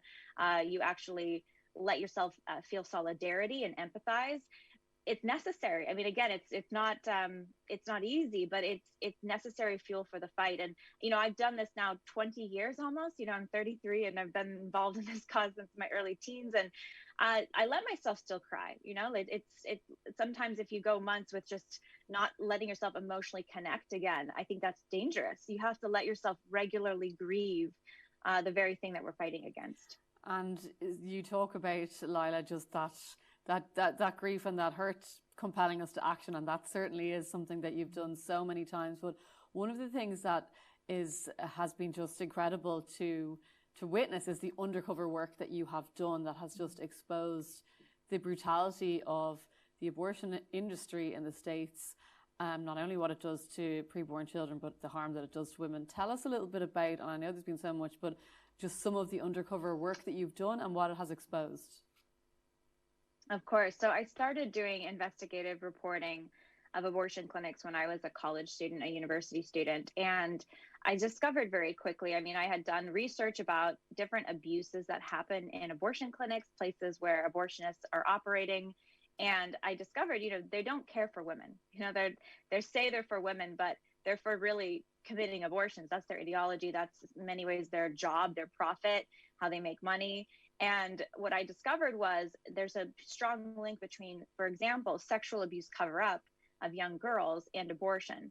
So young girls, you know, who become victims of an abuser, they get pregnant. The abuser wants to get rid of that pregnancy. That pregnancy is you could say, an evidence of their crime. And so they're going to send the girl or force the girl to an abortion clinic to get an abortion. And abortion clinics are supposed to report. They're mandated reporters for sexual abuse, but they typically fail to do that because they don't want to get complicated. They don't want to perhaps, you know, find out that the girl doesn't want the abortion and make their lives more difficult that day. They want to just commit the abortion and move on and make the money and move on. So one of my first investigations was exposing sexual abuse cover-up in Los Angeles at different Planned Parenthood facilities there. I posed as an underage girl. I said I had a boyfriend almost twice my age. You know, this is statutory rape. It's illegal in the state of California. And the Planned Parenthood facility is a mandated reporter to tell Child Protective Services or police, this is a problem. This girl comes in, you know, it looks like she's an abuse victim. They didn't do any of that. I went in there, said I was pregnant, said I was just, 15 years old. What do I do? And they told me to lie about my age on the paperwork. They told me that they would give me a secret abortion. So this began this journey over the next decade for me after these first undercover visits when I was in college with live action, investigating clinics across the country. And we've been in dozens of facilities, now hundreds, exposing sexual abuse cover-up, exposing sex-selective abortion. So abortion clinics actually will kill the baby just because they're a girl, because they don't have no morals. It's just about their profit again. Exposing lies and medical misinformation, lying about the fetal heartbeat, lying about the risks of abortion, exposing the lack of care. In the U.S., Planned Parenthood is a women's health care group. They don't provide prenatal care. They don't provide, parenting support. They don't provide adoption, processing. What they provide is abortion, killing the baby, even though they claim to be about choice. One other thing we've documented too, and this is particularly horrible to think about, is infanticide. in late-term abortions, as early as 21 weeks, that baby can survive outside the womb if they don't kill him or her first. And so we've documented abortionists actually admitting on tape undercover that the baby that sometimes that they are trying to kill comes out alive, and then they leave it to die, or they'll put it in a jar of toxic solution, or they'll withhold medical care, so it just asphyxiates to death. It basically can't breathe on its own, and so the little boy or girl struggles in its last moments and dies. I mean, really horrific. But this is the face of legal abortion, and I know it's something you're deeply troubled about in Ireland, because with the legalization of abortion, you invite in all of these other horrors on top of that first horror, which is abortion. And horror it is, Lila. But what I think people would find hard to get their head around is when you hear of some of these abuses that you have exposed, on top of the abuse that's already happening with the abortion in the first place, is how can these not be getting the coverage and just the outcry that they deserve? Because even if someone says, what's wrong with somebody saying, okay, I'm pro-abortion or I'm pro-choice, but I'm not for this, but yet it just gets pushed under the carpet? Mm-hmm. Well, I think because abortion is such a flashpoint, I mean, there are people that are so committed in media and in politics, in society, to legalization of abortion through all 9 months for any reason. I think that's rooted in, for many, woundedness. They've had abortions, they're trying to justify it. It's a very vicious ideology that takes a real stronghold on some minds and hearts. And when you're like that, you have blinders on. You're doing everything you can as an abortion advocate to justify abortion. So if somebody tells you, oh, this abortionist is, not just an abortionist, but he's also, killing women, or he's lying to women, or he's, delivering the baby alive in a late-term abortion and leaving him or her to die. I mean, you don't want to hear that, because it challenges your ideological position. So I think that's one of the reasons we see such warfare and such refusal to even look at the evidence against the abortion industry. Now, I'm talking about the hardcore abortion activist ideologues, and there are a good amount of them, but most people are sort of in the middle. They're like, okay, I want to support women. They think pro-choice might be good. They're not sure. Those are the people we need to focus on persuading, because they are persuadable.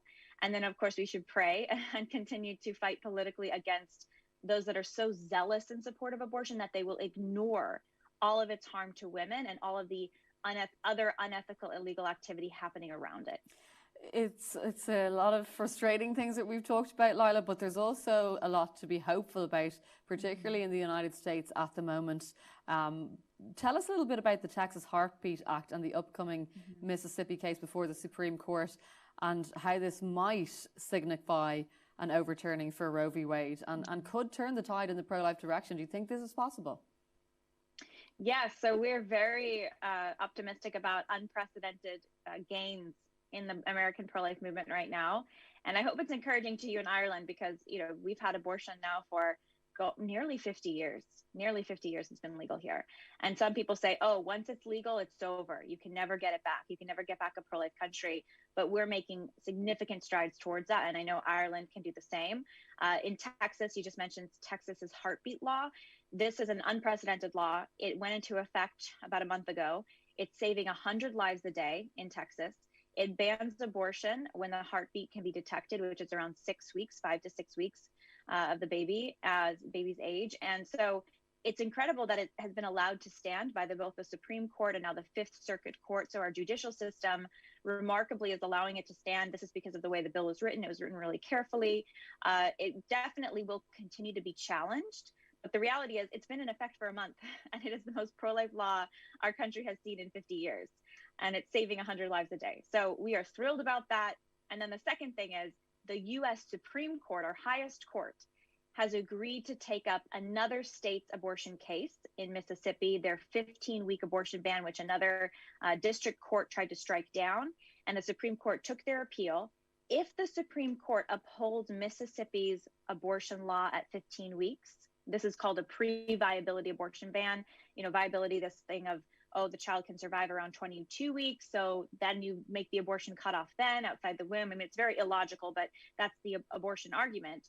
Well, if they support a pre-viability standard for legal protection of the baby at 15 weeks instead of, say, 22 weeks, this cuts at the very heart of abortion precedent in the United States, of Roe v. Wade.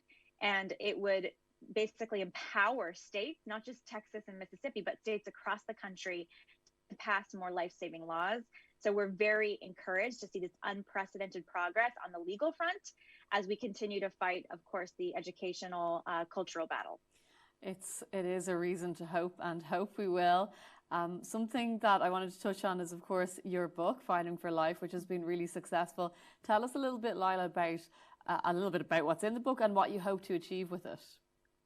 Sure. So I took 15 years of just struggle and mistakes and victories of fighting for life, fighting on the pro-life front, and I boiled it down to the lessons.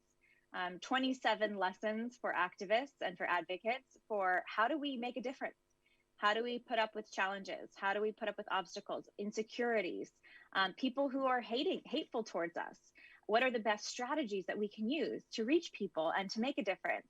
And so I took this all together, and I felt like it was time to write it, because I get so many people asking me, how do you do what you do? I feel passionate about pro-life, but I don't know where to start. I feel like I'm so attacked all the time. It's so overwhelming. How do I make a way? And I wanted it to be a source of encouragement that, listen, change is possible.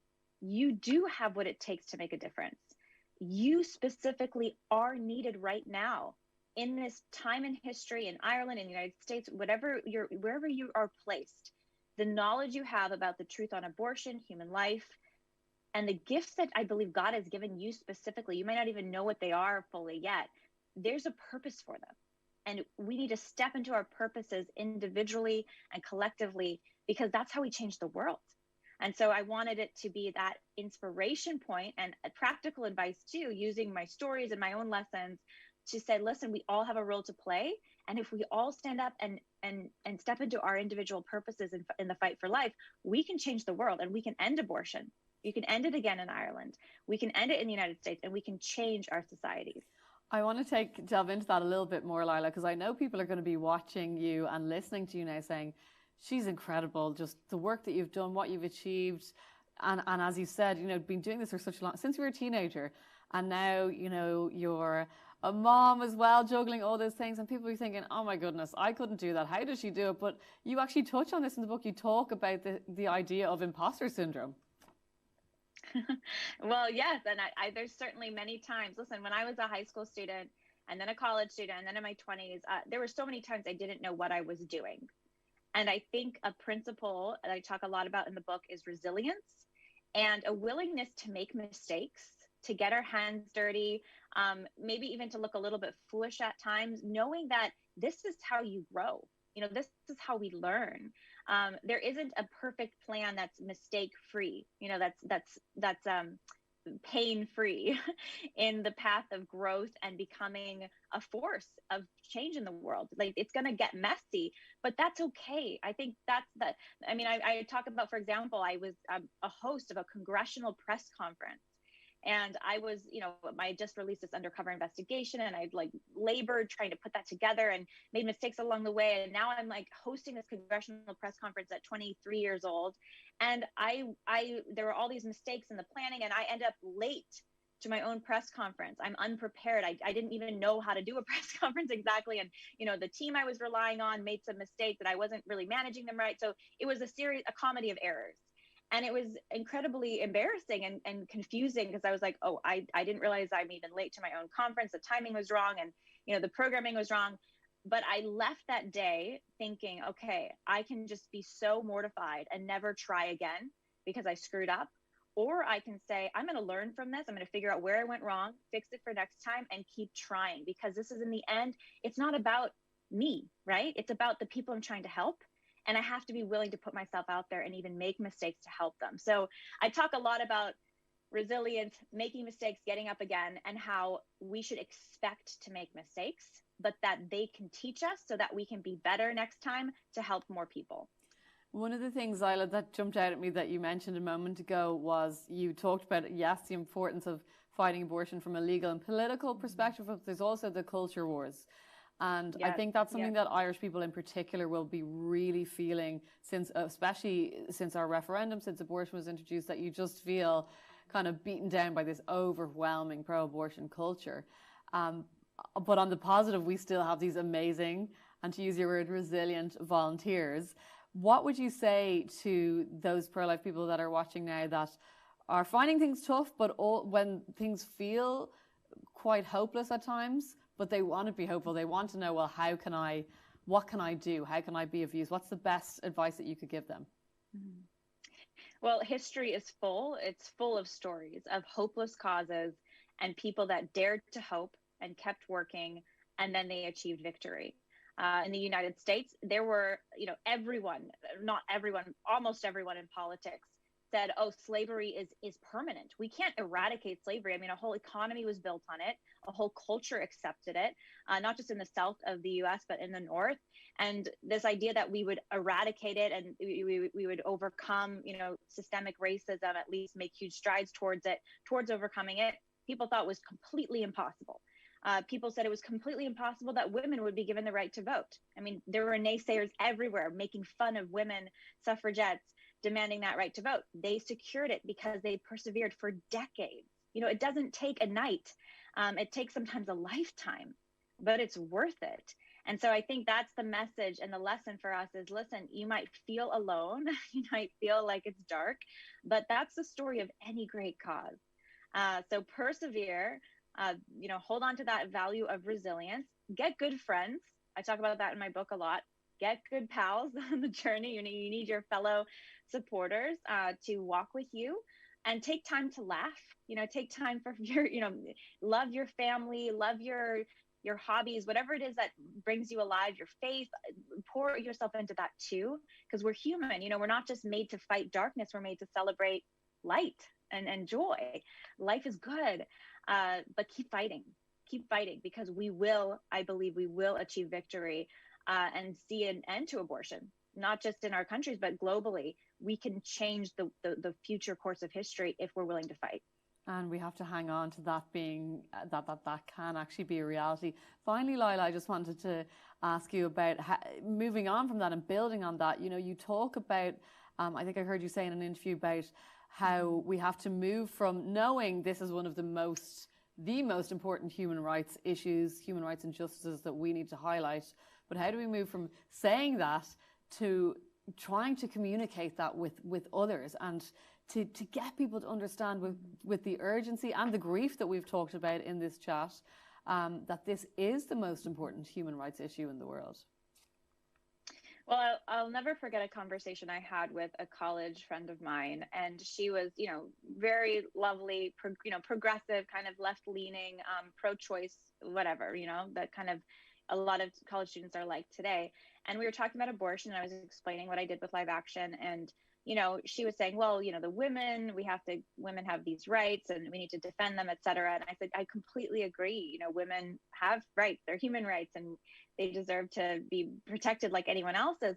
But, we also have a right to life, and children, an embryo or a fetus in the womb is a human. They're human, just like you and me. The science is clear on that. What about their rights? What about their right to exist, to live, to not be killed?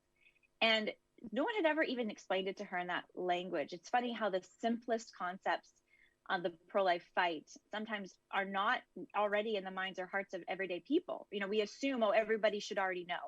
Most people have not sat down and really taken time to think about it and walk it through in their minds. So she was like, yeah, that makes a lot of sense. I see why this is a human rights issue for the child. She totally flipped her paradigm.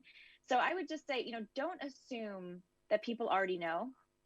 Take the time to educate. It's painstaking sometimes to educate people.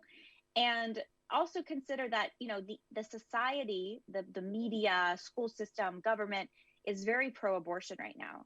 And so people are being brainwashed actively. So we have to work against that. So have some patience, with the people we're trying to reach. But people are movable on this. We see it all the time at Live Action and in the US. I know you see it in Ireland. It's possible to change minds. It just takes patience and then walking people through to see that This is about the right to life, which is the first human right. Without it, you can't have any other rights. And it's about the right to life for the most vulnerable, the people who can't defend themselves, children. And so that's what makes this the greatest human rights issue of our day, because it's the sheer death toll. I mean, globally, we're talking daily over 100,000 abortions. Nothing else competes in terms of death tolls or people being killed, human rights issues. So we have to fight this one. And yeah, if people kind of can connect those dots, everything can change for a heart or a mind. And hearts and minds, I think, is the key thing that people find hard to try to witness to and to win, because while a lot of people, I'm sure, who've listened to what you said will identify with that, saying, yeah, I did persist, with whether it was, a mother-in-law or sister or cousin or whatever, where they got it and they saw the harm abortion does to women, and they understood the humanity of the unborn child. But something that I think is quite scary is that certainly a younger generation here in Ireland, some of them are aware that this is a baby. They are aware, they know a little bit more through seeing their friends or family members, ultrasounds, but their hearts are so hardened that the scariest thing is that they are aware of the baby, but they don't care. So how do we get beyond that hard-heartedness, if that makes sense?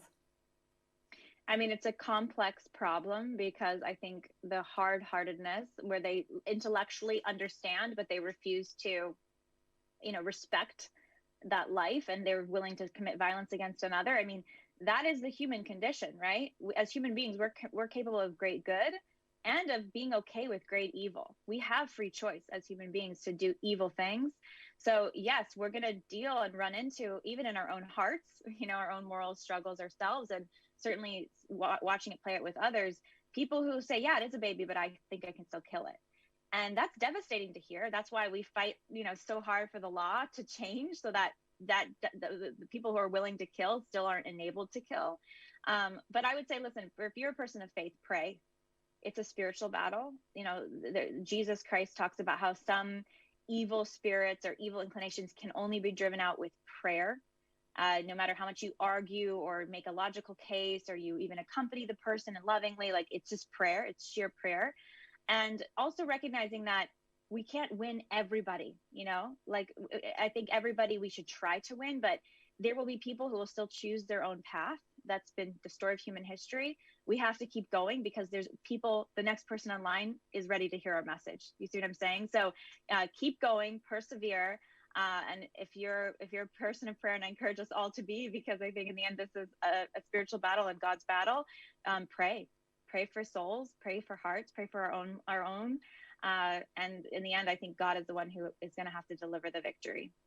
Well, Lila, thank you so much for joining us at the Pro-Life Campaign Conference today.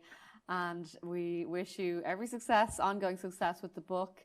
I know lots of people will be looking forward to reading it. And also, we will be thinking of you as you are awaiting an exciting arrival over the next number of weeks, your second baby. Congratulations to you and to your family. And thanks for being with us today. Thanks for having me. Sorry to say we are running a little bit over time, but I think that you will agree that that last interview was well worth running a little bit over time. But we are coming to the end of the proceedings very, very shortly. We are going to be hearing about the recently commissioned poll and its results very shortly with Eilish Mulroy. But one of the things I just wanted to recap on, and we've heard and seen so much about it today, is just the many initiatives happening across the country. And we want to continue to be able to do this vital work, from things like the nurturing and the upskilling of the pro-life generation. You've all been talking about and sending us messages of how encouraged you are by young people. One of the things that we do to help young people is the Future Leaders course. It's now in its 7th edition of the course.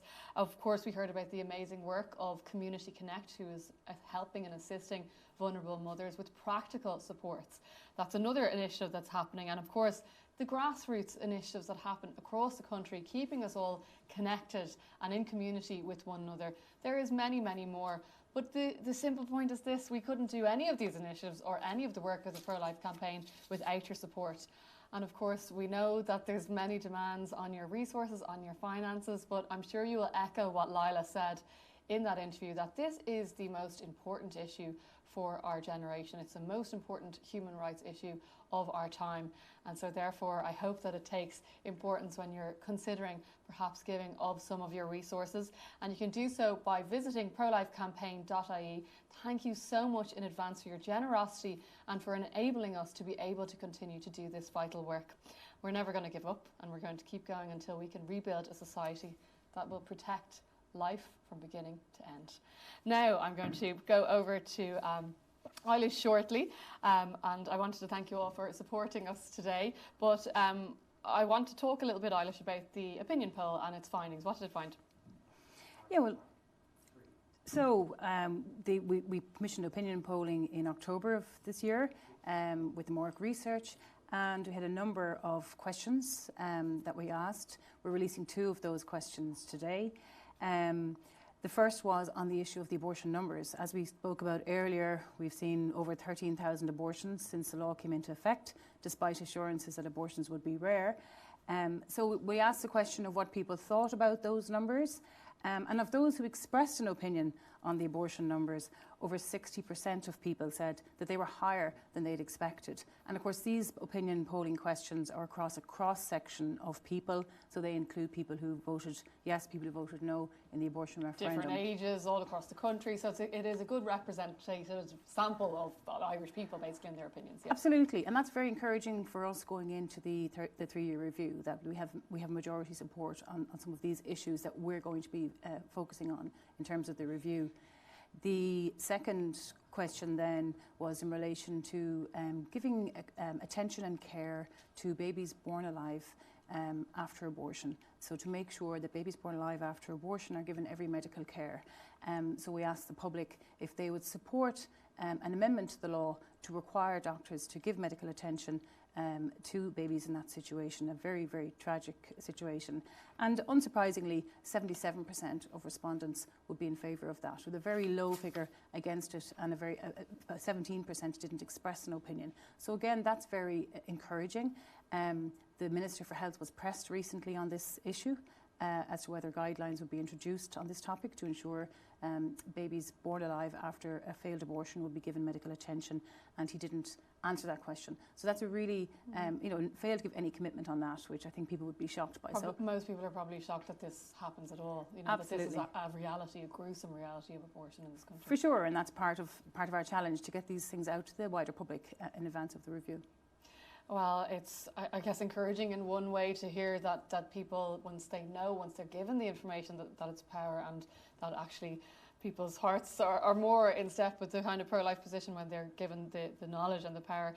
And I think as well, it shows that there will be support from the public, in terms of this 3-year review, and we just have to keep pressing, getting the truth out there about the numbers of abortions that have taken place, putting pressure on our political leaders and ourselves getting involved in various different initiatives, many of which we have heard about today. What are your kind of concluding thoughts, or what are you feeling about after just our whole morning this morning, Eilish? Yeah, well, obviously it's been a very exciting lineup, and we're really, really thrilled to have had such amazing participants. And of course, I'd like to thank, on behalf of the campaign, to thank all of those who participated, to thank the Oireachtas members who both in studio and who sent their greetings, Senator Rona Mullen, Karen Nolan TD, to thank Lila Rose, of course, for that very inspirational interview, and Dr. Callum Miller, and everyone who participated, and all of the team, because of course it's a big effort to bring together a production like this. I think that, we need to really, as you say, be encouraged by the resolve and the commitment of all of this movement, both in Ireland and globally.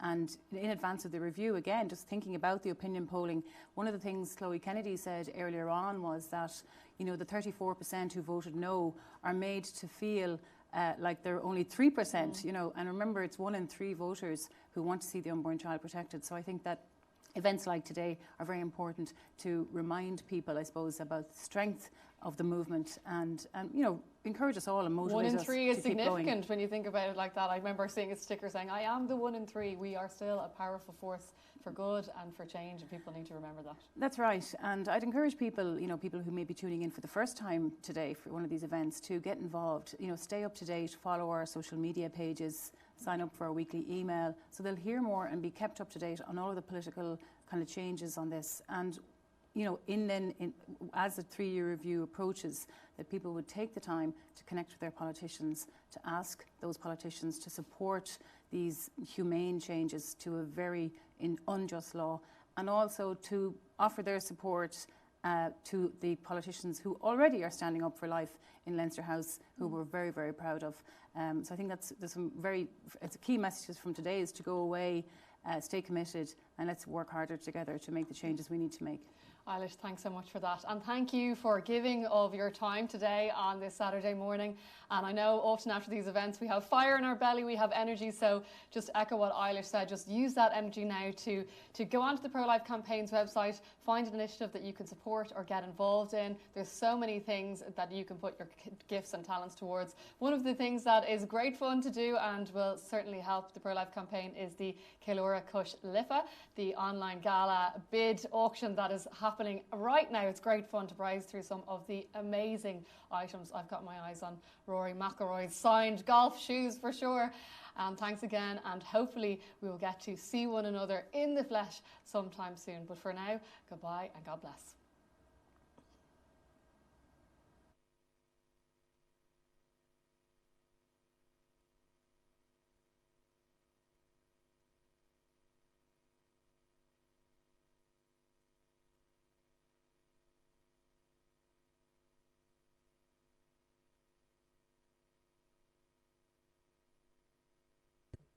I'd like to welcome you all here today to the PLC conference, and it's great to see so many people working for life. We all want Ireland to be a place that welcomes every baby into the world. We all want to work together with that aim. So thank you for attending, and I wish you all a very good luck with our mutual aim and our mutual outlook on life, which I think is very, very important. Thank you. I wish you the very best today in your online conference and your continued goal to try and I suppose overturn decisions and made abortion possible in this country. You know, your support has been tremendous and it has kept us going. A lot of us Oireachtas members, especially in the Rural Independent Group and other TDs in the Dáil, so we need to make sure that our voice and your voice is heard over the next 12 months to see can we start getting through to people. The Dáil is trying to even make laws easier for people to get abortions. That's something I will do everything in my power to make sure it doesn't happen. But again, the very best to you today, and we look forward to working with you over the next 12 months.